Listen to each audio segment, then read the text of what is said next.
A quiet residential street in South Regina was transformed into a lake last week as a nasty freeze-thaw cycle kick-started water main breaks in the city. It was like we had a moat around our house about this wide.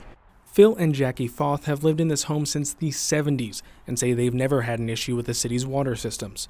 That changed on Friday as Phil woke up to see water coming up their driveway. City workers on site initially told him it looked like the water was receding, but that wasn't the case. Because an hour and a half, two later, it was right around my house and going out the back into the park. And my window well's filled up and I have water in my basement. The Foths admit the scale of the water was intimidating. See, these were full.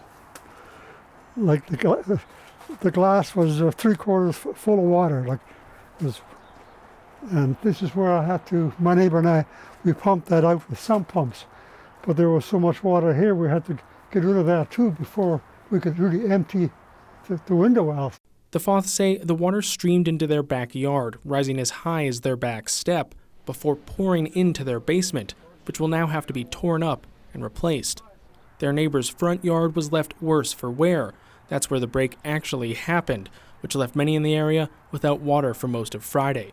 A neighbor further down the street says it could have been much worse. He was originally told things wouldn't be up and running until this week. There was nothing on Twitter. There was nothing on the city website. There was no information.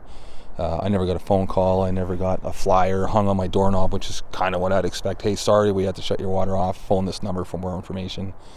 So I had to call them and to find out. We've now received gifts of food and flowers from our neighbors.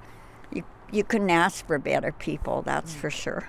The Foths have insurance, which should help cover the repairs, but that will take a while because everything still needs to dry out.